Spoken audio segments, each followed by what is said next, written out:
So yeah. Shall we go for it? And then others can join us. So good afternoon, everybody, and welcome to the latest in our series of webinars that we're holding on a Tuesday and a Friday at midday. You know very well by now, this is a group of organisations that have come together during COVID-19 lockdown to provide this service. And we're delighted that we've been able to extend the series of subject matters from purely COVID-19 to other industry important issues. One of those important issues today, we're talking about building equality, and we're delighted that Luke is able to join us to be our expert speaker. So we thank you, Luke, for giving up your time to be here today. I'd also like to thank Howard and John, as I always do, for hosting this webinar on behalf of the Structural Timber Association, the Housing Forum, and Constructing Excellence in the Southwest, the Midlands, Wales, and the Northeast. So we're a growing body of people anxious to learn. Before I ask Luke to kick off, I'm just going to hand back to Howard to take you through the house rules, of which probably most of you know by now. But anyway, just for the sake, to be on the safe side, Howard, over to you. Good afternoon and welcome to everyone. What you really need to be aware of is basically three buttons. There's the chat button, and it would be great if people could share who they are or where they're from. That's a means which we can all learn about each other who's here. Please do continue to use the chat pane if you want to speak to each other, to us, or whatever. As far as questions are concerned, Luke is going to take questions at the end, and there is a Q&A menu. So if you would like to put your questions in there, that would be great. I think we will also be using from time to time the hands up to get some polls and some answers to some questions. So those are the main three buttons. So I'm now going to hand over and welcome to Luke. Over to you, Luke. Thanks very much. Thanks, everybody. Thanks for the introduction. And it's great to be here. And it's great to be doing this talk during Pride Month. So I just thought I'd start with a little bit of an introduction as to who and what Building Equality are, really. So as you'll see on the screen, we're an alliance of construction consultants, engineers, developers, contractors, and institutions who are passionate about working together and harnessing our collective power to drive LGBT+ inclusion in the construction, engineering, and built environment. We have presence across the UK now. We've got over 50 organisations involved and regularly participating in joint initiatives to support LGBT+ inclusion. Our vision is to have an industry that is wholly welcoming, inclusive, and supportive of LGBT+ individuals. So that's a little introduction into Building Equality. I guess now I just wanted to pay homage to a couple of LGBT+ activists before we get right into the toolbox talk. So these individuals that we're about to see were involved in the LGBT+ rights movement from the very beginning at the Stonewall riots.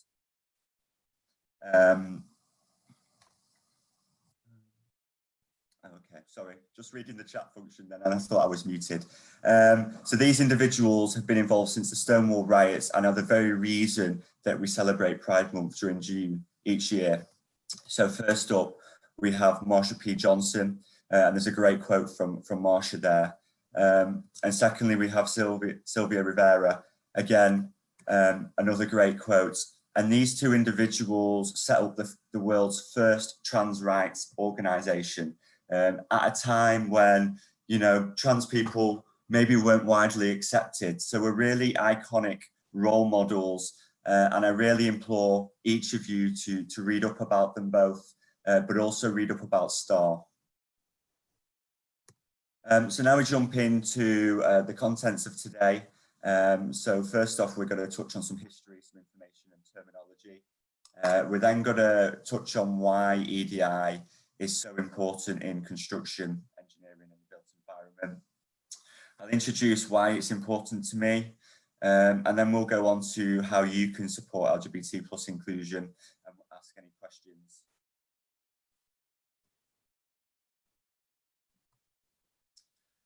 So some history, information and terminology. So LGBT+, that stands for lesbian, which is a woman who is attracted towards other women. gay, which is a man who is attracted towards men, but this is also sometimes used for anybody who feels attraction to the same gender. We've then got B, which stands for bi, which is a person who's attracted to more than one gender.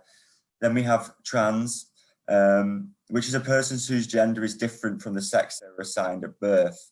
And as you'll see on the slide, sometimes people include the Q and the I. So the Q stands for queer, which is originally used as a hate term, but for some in our community, this has now been reclaimed.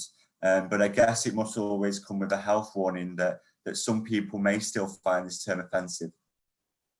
And it's often used as an umbrella term for minority, sexual and gender identities. Then we have intersex, which is a person who may have the characteristics of multiple sexes or biological features that don't fit today's or society's assumptions of what male and female should be. As I say, I've been using is the plus. So I always like to use the plus because this ensures that we're all inclusive of all identities. So I like to use the plus rather than the acronym that's there on the slide. And the reason behind this is because the plus includes everybody, whereby the acronym can sometimes struggle to include every single identity without it really getting too long and out of hand. And I wanted to touch on some of the letters there and what the plus covers. So we also have questioning, which is a person who is still exploring their sexuality or gender identity. We have ace, which is an umbrella term used to describe different levels of romantic and or sexual attraction, including no attraction. We also include allies, which I hope we've got many on the call today, which is often used to describe straight people who support LGBT plus inclusion, but actually allies can come within the LGBT plus inclusion, come within the community, sorry, supporting groups that they're not part of. So for example, I'm a gay man and I'm an ally to the trans community. So we also have pan, which is a person who is not limited by sex or gender in their sexual and or romantic attraction. We have two spirit, which is the traditional gender variation in the First People communities, who often served as community visionaries and healers. We have non-binary, which again is an umbrella term for people whose gender identity doesn't fit with man or woman. These identities are varied and includes those who identify with some aspects of binary identities, while others might reject them completely.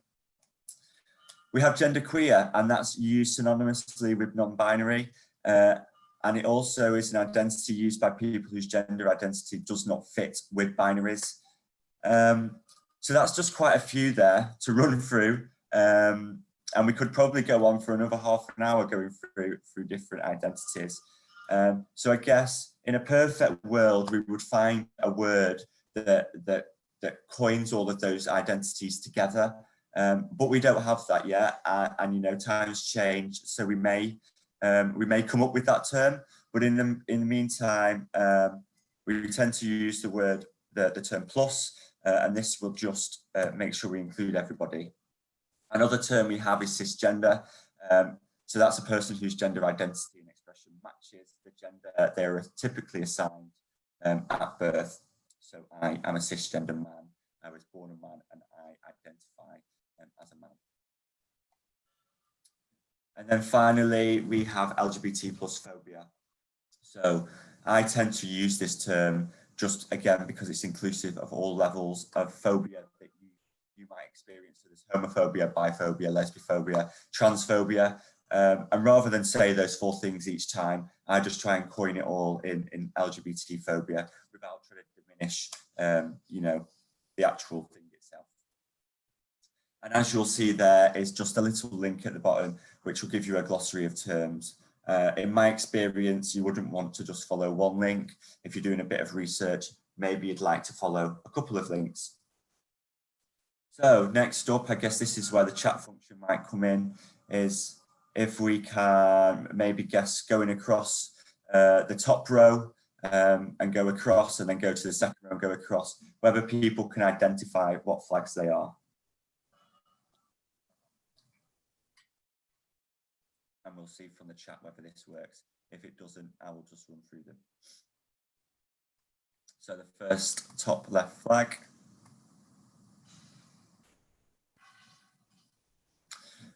Okay, I'm not getting anything in, so I'll just run through. So the first top left flag is the lesbian flag. And then we'll go down, sorry. So the next one is the transgender flag. Then we've got the genderqueer flag, the bi flag, the gay flag. And I think it's important to note here, the black and the brown have now been incorporated. And the reason that this was done is that we recognise within our own community that there was issues with racism and sort of the BAME community being marginalised somewhat in our community. So I always now use a flag that includes the black and brown. It helps them to feel included, and we should work to make everybody as included as possible. And this does that and shows our support. Yeah, Angela, good question. You might not have known there are individual flags, you know, and there is a lot of them. And I guess it's great that we have flags and we have one flag that we can all fit behind.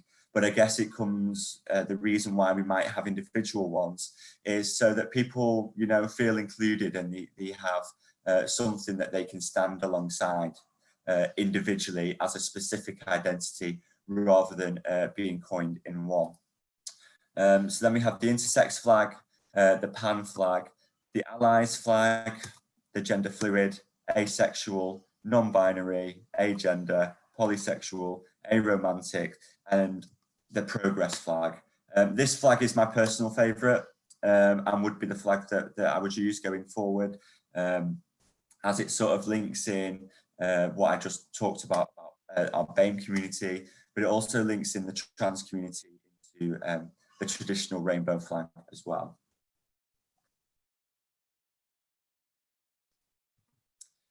So going on to this slide, I just really wanted to put on the slide so you could read this and touch upon an introduction to orientation, gender identity, and gender expression. It's quite a tough area to understand if you've had no exposure to it in the past. It is quite a learning curve. I'm still learning on this topic. You know, I go away and do research and read articles, blogs, information to try and get my understanding up about this. And I also speak to people that maybe have a different gender identity and gender expression to myself to try and understand more about this. So orientation refers to a person's emotional and or sexual attraction to others. Gender identity is an internal sense of awareness. So it's about the gender that you show to others. Well, that's expression, sorry. So gender expression is how we publicly present our gender. So today I'm presenting as male, but if I wanted to, and often sometimes do, I can present in more feminine. So this is a little thing that I would normally print out at these sessions face to face. So we can share the slides with you afterwards. You can get them off the Building Equality website. But it'd be good, I guess, for you as people viewing this webinar to go on to the Genderbread Person website and download this because it does try and explain it in more simple terms so that we can understand it more. But I will try and do that for you now. So we have gender identity, and it's what you know you are. So it's our innermost concept of self, e.g. is that male or female. So it's what we perceive and call ourselves, regardless of the gender we were assigned at birth. So according to research, most people develop a gender identity that matches their biological self. And this is what we termed before as cisgender. But some people can also identify as non-binary. And this means having a gender which is in between or beyond the two categories of male and female. It can fluctuate, or it can mean having no gender whatsoever. And I guess what we need to do as people, you know, society has always told us that it's binary and there's only male and there's only female. And I think a big job that we have within ourselves is dismantling that viewpoint and actually being aware that actually there is more. That's a society-made binary. It hasn't always been in existence. We haven't always thought that there were just male and female throughout history. So we have to sort of dismantle that and have an open mind as to, you know, how people might identify. Then we also have gender expression. So it's, as I said, it's how you might present yourselves to others. The way in which a person acts to communicate a gender within a given culture. So this can be clothing, it can be communication patterns, it can be interests. But you can also identify along the gender spectrum. So they can be a combination of masculine, feminine, androgynous, and non-binary. Then we also have biological sex. And this is how your body developed physical sex characteristics you were born with. So this includes your genitalia, your body shape, your voice pitch, your body hair. And then we have sort of the attraction, which will sometimes also be termed with sexual orientation, and it's who you're attracted to. So it's the emotional, romantic, and or sexual attraction to individuals of any gender, not necessarily only male and female. So everybody has a sexual orientation or gender identity, regardless of whether or not they identify as LGBT+. And this can also include someone being asexual who doesn't really have a sexual attraction to anyone. So sexual orientation also refers to a person's sense of identity based on those attractions, related behaviours, and memberships within a community. I guess the key point I always like to pick up now is that all of these things are separate to one another. You don't have to be very feminine to be a gay man or masculine to be a lesbian. I guess they're just the stereotypes that society has given us. But you also, being transgender is different from being gay, bi, or intersex.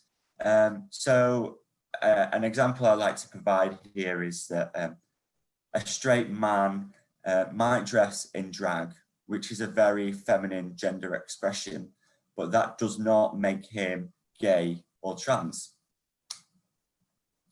So I guess that was a whistle-stop tour from me into gender identity, attraction, sex, and expression. I'm no means the oracle in this area, so I would again implore you all to go out there and do your own reading and speak to people in your own organisations or your own life, because everybody's different and everybody experiences life different. So it'd be great if you could speak to others to understand them. Another thing as well is pronouns. A lot of people will talk about pronouns and they'll say the term normalized pronouns. I hate the term normalize. It's as if to say that it's not normal to start with when everybody is normal. So I like to use the term usualize. And a gender pronoun is that somebody uses for themselves. So you'll see on my Zoom, what I try to do on Zoom as well is usualize my pronouns by adding he, him afterwards. There's lots of different ones, as you'll see on the slide here. You can have she, her, hers, he, him, his, they, them, theirs, and then there's ze, here, ze. But I guess that's not the limit to the pronouns that they might use. I would say the first three might be the first, the most usual that you will see. And I guess some ways that you can use pronouns are explained now on the screen. So this can be on LinkedIn, it can be on your email signature, it can be in your Twitter bio. And it's just really to empower others that may not use traditional pronouns or pronouns that would match those that you would maybe typically associate them with at first view, and to make them feel comfortable to share theirs. And it's just about making people feel included. So although people will look at me and probably instantly assume that I am he, him, I might not have been, I might use they, them. So it's good to use those pronouns to know that.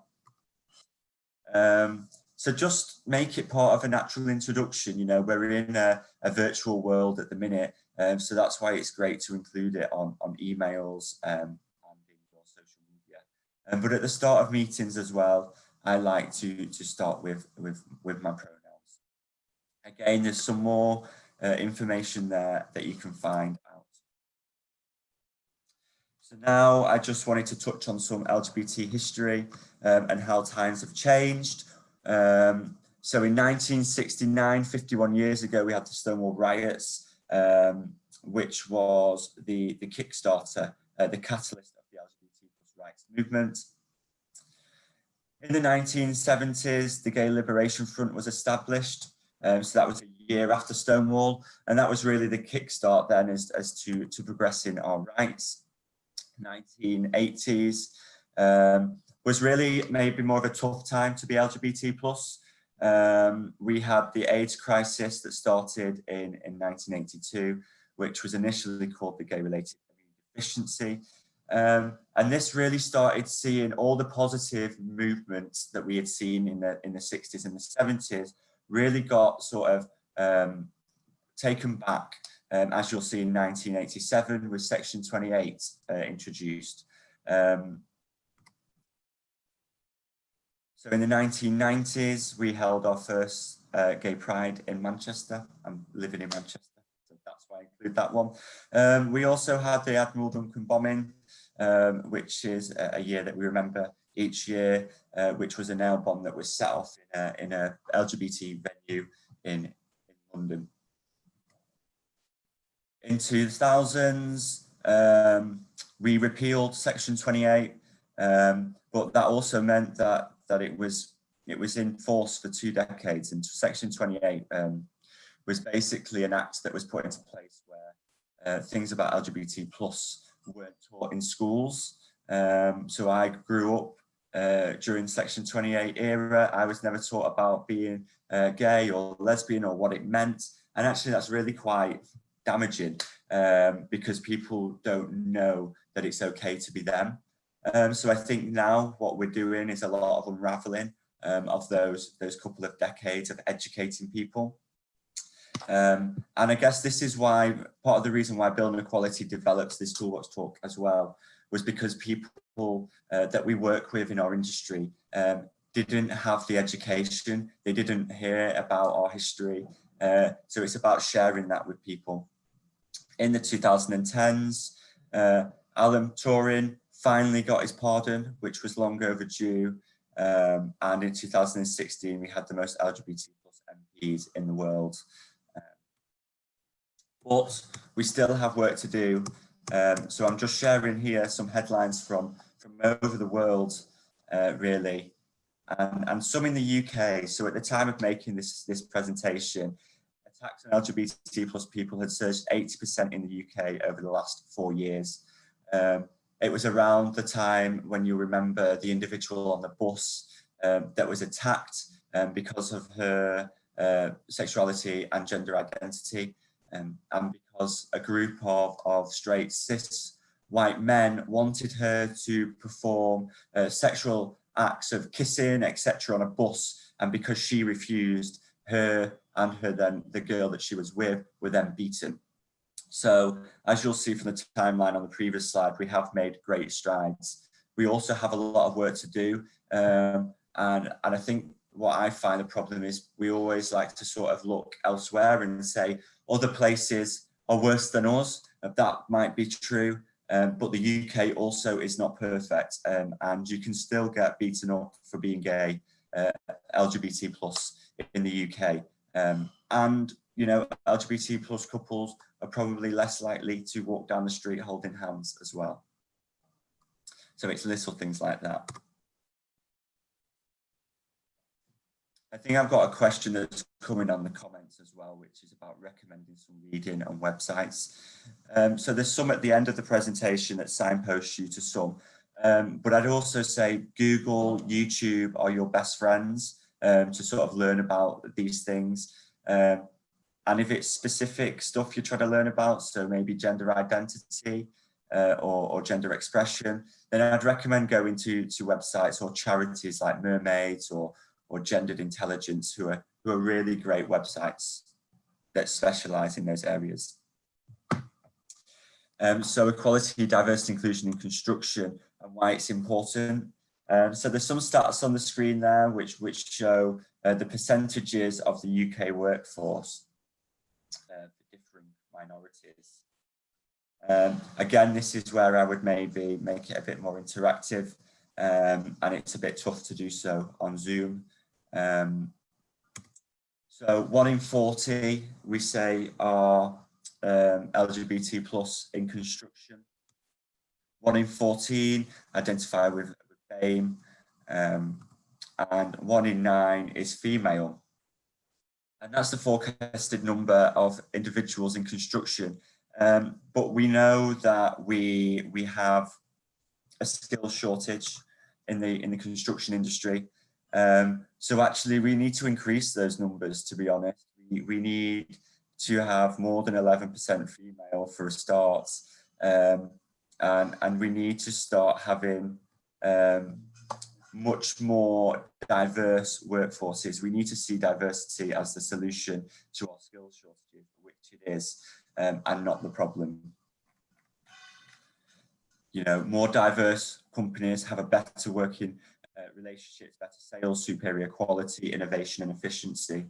And that's proven through research. So, and I guess one thing I also want to touch on briefly without going into it too much is when we think of minorities, we tend to think strictly into boxes and labeling people.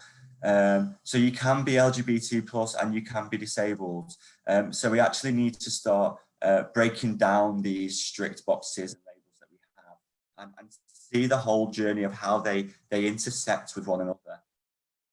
So I guess the example I'll give here is how a gay man may have to deal with homophobia, but a black gay man has to deal with homophobia and racism. But it's also, I guess, goes deeper than that in terms of in your organization, you might have an LGBT plus network and you might have a BAME network. And it's making sure that person feels included in both of those networks and that they don't feel they have to choose one identity over another.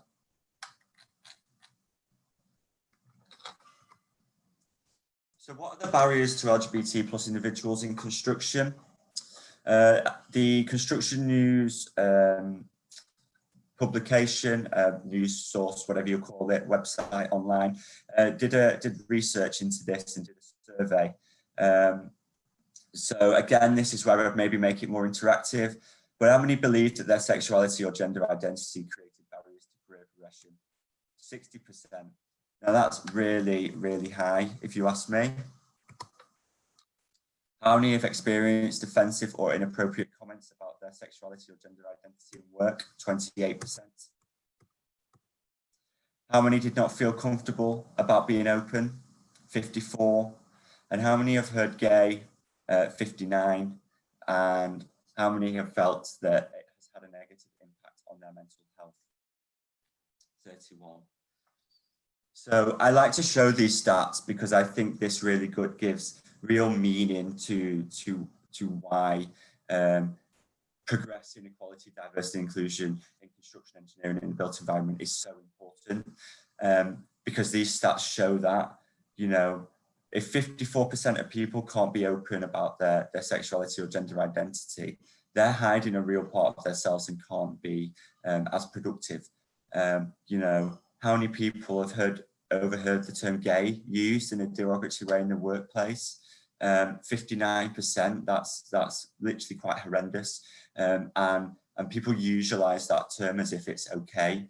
And we really need to start stamping that out.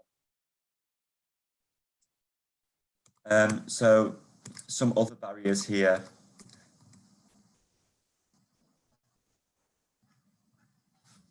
So I'm just going to have a glass of water for a second whilst you read a real response to that survey that the editor at the time of Construction News received.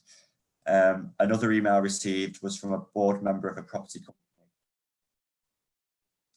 company. And they basically went on to add this to Tom. The best advice is to stop shoving your perverted lifestyle down the throats of 99% of the British population who are not queers.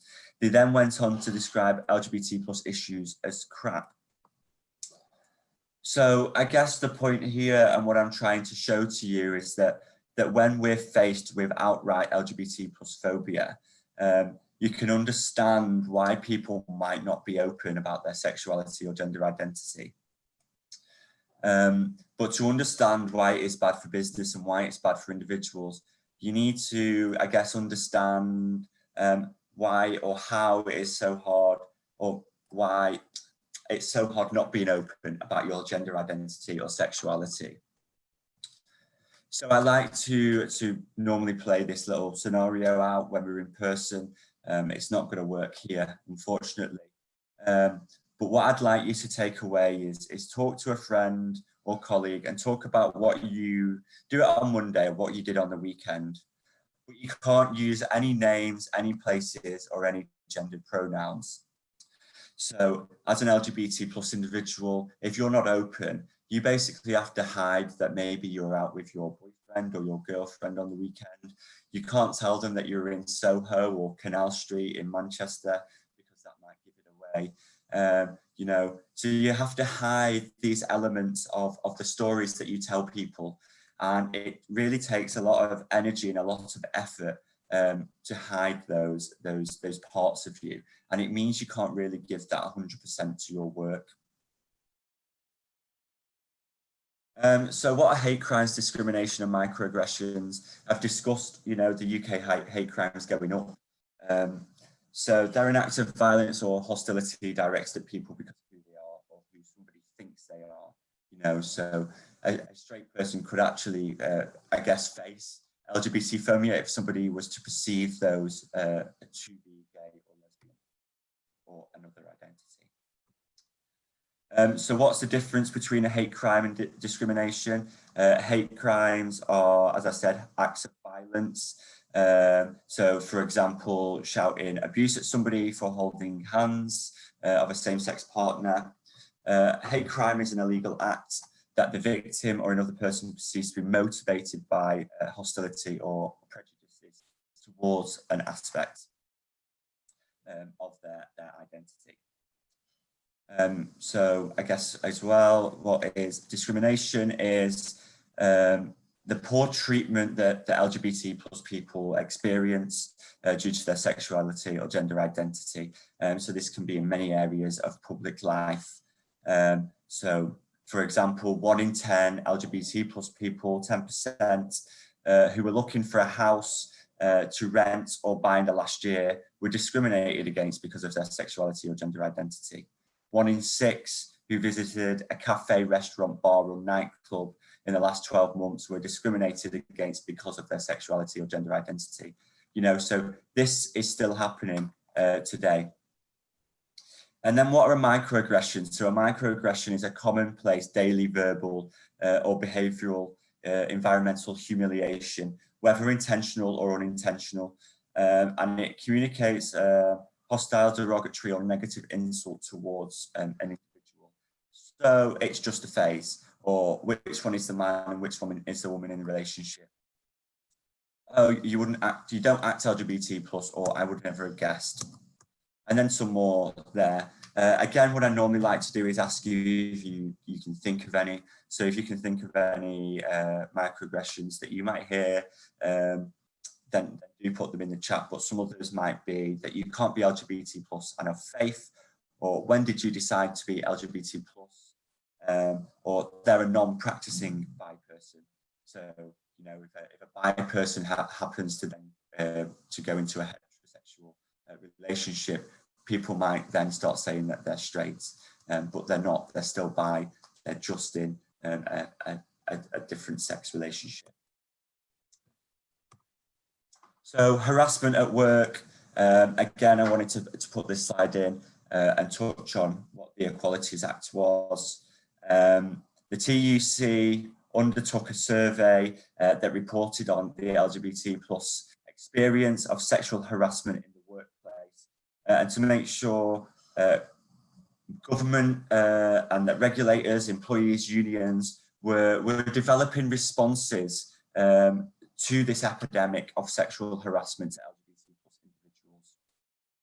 You'll see the stats there on the screen, which again are quite horrific, that these are taking place right now.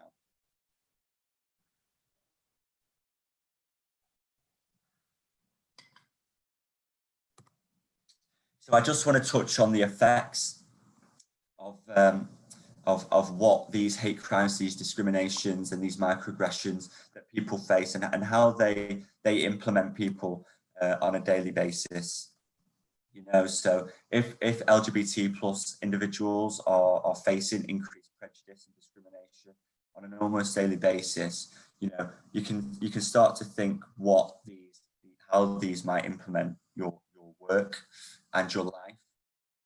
So reduced concentration, poor productivity, withdrawal, and breakdown of relationships, and health implications as well. You know, depression, anxiety, mood fluctuations, and at worst, suicide. You know, LGBT plus individuals are 50% more likely to have a mental health problem and twice as likely to attempt suicide. Again, a shocking statistic, I'm sure you'll agree. And I'll link it back to that stat that I showed earlier, that 31% of individuals have felt that working in construction has had a negative impact on their mental health. That's basically a third of LGBT plus individuals feel like that. Sorry, I should have done this before. I forgot to plug in the laptop, so bear with one moment.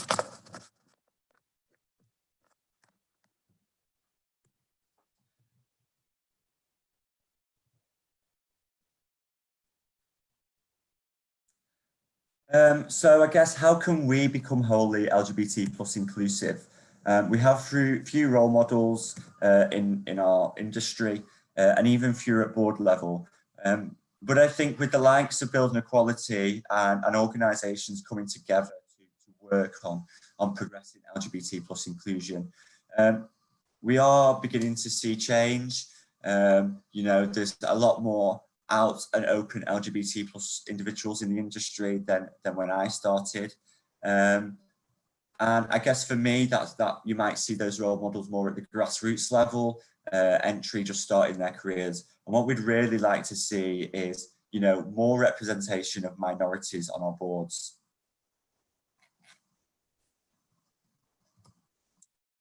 So as I mentioned at the beginning, we have over 50 organisations now joining together into joint initiatives. We raise awareness and address LGBT plus matters. We support and encourage LGBT plus role models. We're beginning to embed the importance of LGBT plus inclusive workplaces. And we'd like to think that we're aiding in the recruitment and the retention within the industry, so making it look more attractive from the outside in. What we also did was created a poster campaign that addressed the key microaggressions and inappropriate phases that the LGBT plus community face. So if I put these on the screen, hopefully you can see some of these. But one of them there in the middle is, when did you choose to be straight? You didn't, because sexuality isn't a choice. And one of my favourites there is the pink one, is, I don't mind if you're straight, just don't flaunt it. You know, the amount of times I've heard people say, I don't mind that you're gay, but do you have to be so flamboyant? Do you have to be so in your face? Well, yes, I do, because that's me, and that's who I am and how I am. And I would never tell somebody else to stop being who they are. And I guess another thing on that point I also like to bring to people's minds is when you watch TV day in, day out, Coronation Street, Emmerdale, all the representation, minus a few tokenistic characters, are straight. So every day I get heteronormativity forced down my throat. So if I force a little bit of LGBT plus on you for a couple of minutes a day, then just take it, because I have to take yours 24 hours a day. I'm going to quickly dash through this because I want to open for questions, and I'm slightly overrunning. So this is about me and why I believe LGBT plus inclusion matters, and more broadly EDI. So my early experiences, I wasn't open or out about being gay. I only came to terms with it when I was about 18, 19. And the reason I did was because my university had an LGBT plus network, and that really sort of empowered me and showed me visibility that there was more people like me.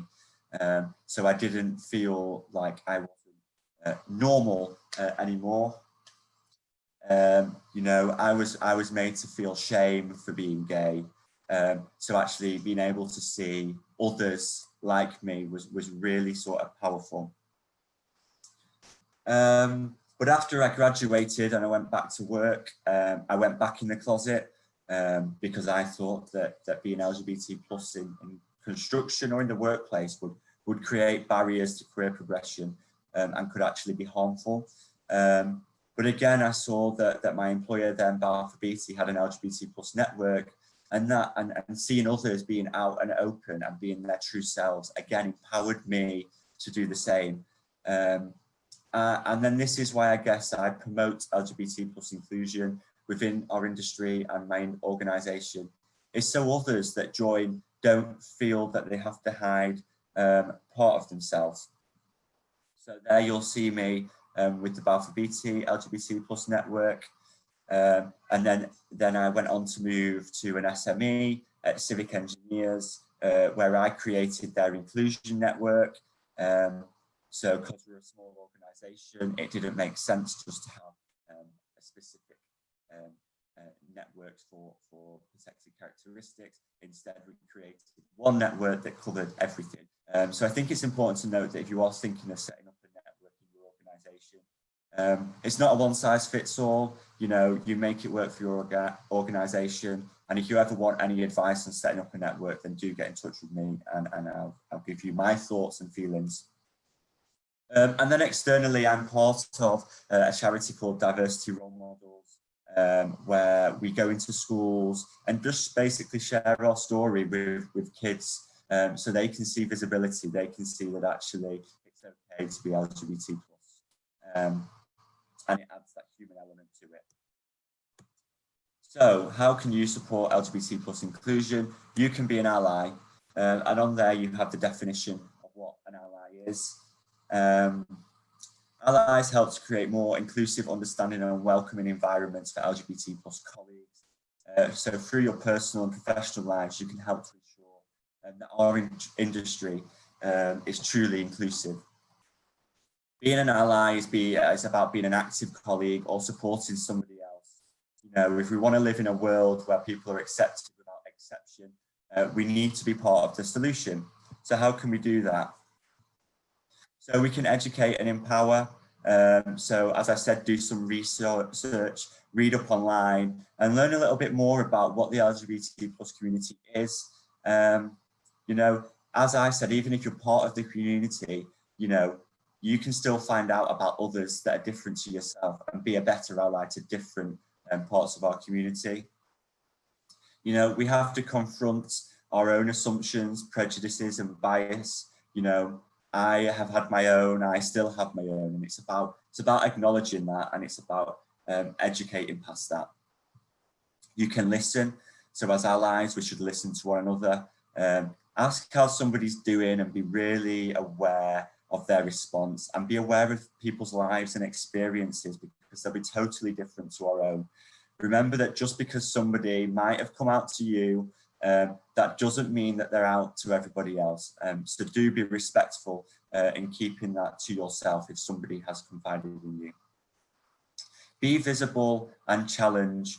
Be loud, be visible, be proud. You know, if you hear somebody saying something that isn't appropriate, so if you hear the term gay being used in the wrong sense, if you hear a microaggression that we discussed earlier being said, call it out, or at least report it, and then go and give the person that's been victim of that support afterwards. Influence others. So think about the opportunities that you might have to influence your circle of people, you know, so that could be influencing others can be using your pronouns at the beginning of a meeting, or put them on your name on Zoom, because that'll influence others, A, to either ask the question as to why you're doing it, or B, to also do the same and usualize it. But you can also share posts on Facebook or share posts with colleagues. You know, maybe do a little wellbeing moment at the start of the meeting that discusses things like Pride Month, because I'm sure a lot of your colleagues won't have a clue about why we celebrate Pride Month. And being an ally goes way beyond LGBT+. It's important to remember, as I said at the beginning about intersectionality, people have different elements of their identities. So somebody might be bi, but they also might be black. You know, somebody might be trans and Catholic, and we have to understand that, and we have to understand how that can maybe impact them worse than others. So I guess the big point here is don't be a bystander. Bullying, intimidation, and the use of inappropriate language is something we come across as LGBT+ people daily in our lives. The effects of this language, as we discussed, can be hugely damaging. So, you know, we want you to stand up and take the pledge. If you hear it, you'll stop it, and you'll call out inappropriate language and behaviour. And that brings me nicely, I guess, onto questions. I think I've droned on enough now for nearly 50 minutes. So it'd be great to hear from some others on the call. Thanks very much, Luke. Really interesting. There's perhaps a question, if you bring up your Q&A. It's a bit of a statement, but I think an interesting one if you'd like to read it out and perhaps answer it. Yes, so as a gay woman, I have had men suggest that I am only gay because I haven't had decent, yes, I can't even carry on to read that because that really upsets me. And that is basically, that is a microaggression. And it's also sexual harassment. Yeah. As a statement, that's completely wrong. If that was me, that had somebody said that to me, I would report it if that was said in the workplace. It's not acceptable, and it's quite shocking, really.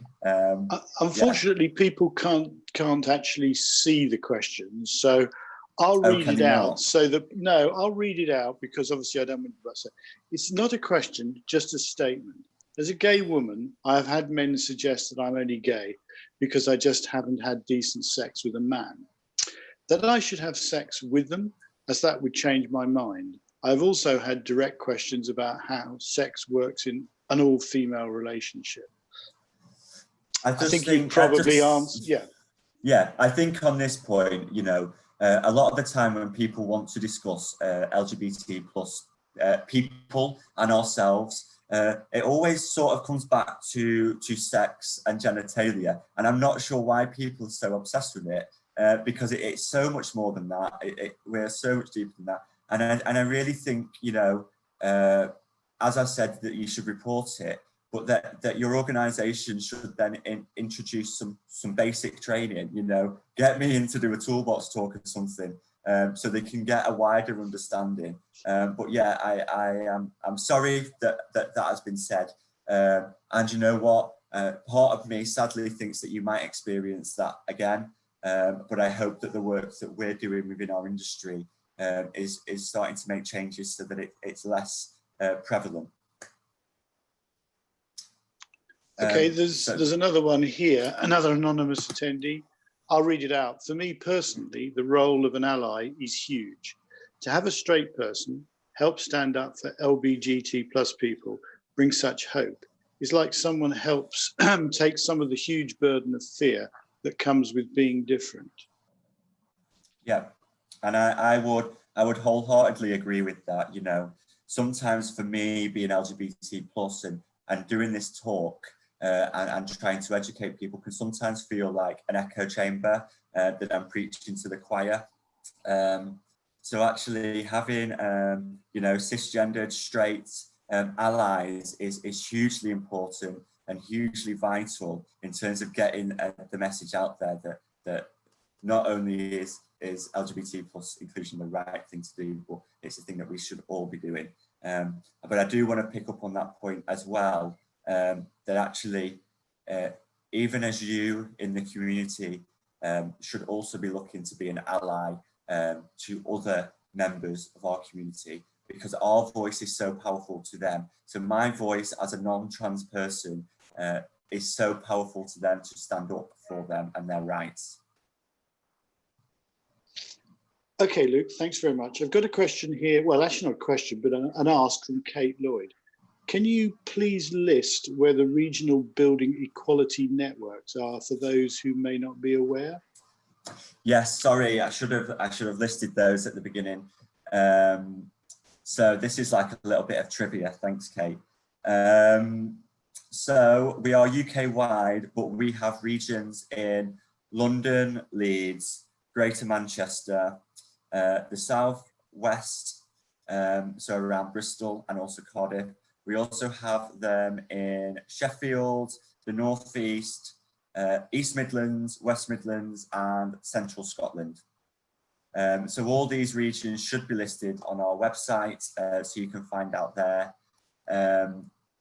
Yeah, and if you're keen on getting your organisation involved, then yeah, feel free to drop me a message after this call, and I can put you in touch with the regional co-chairs. And we're always looking for new members. It doesn't matter if you're an SME or a tier 1 contractor. You know, a big challenge for us as well is to get down to the grassroots levels, to the SMEs in our supply chain. So please do get in touch.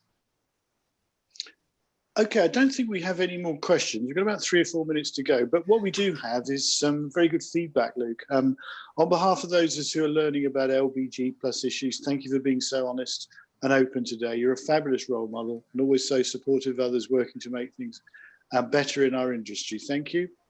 Another one, fantastic presentation.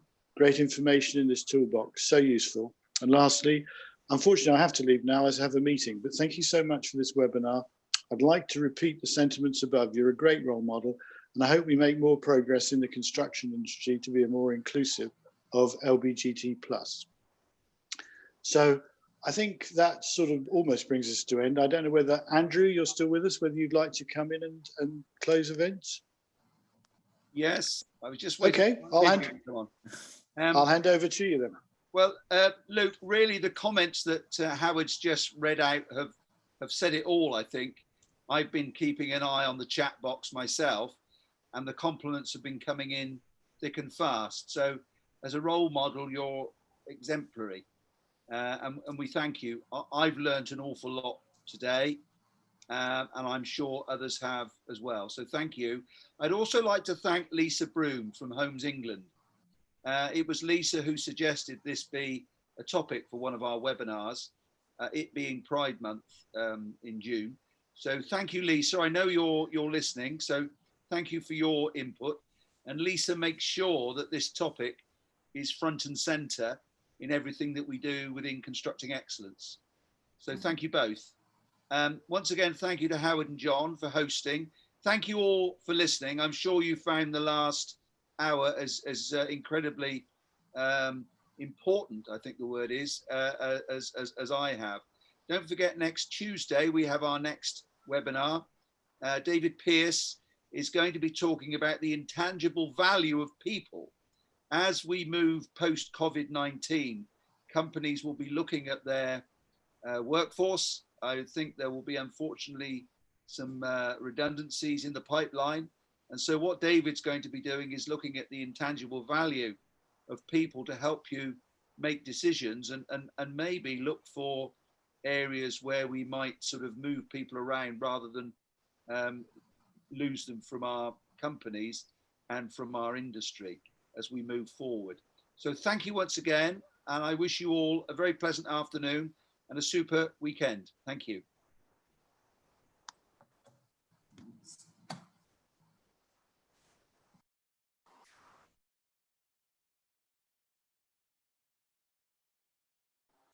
Luke, are you still with us?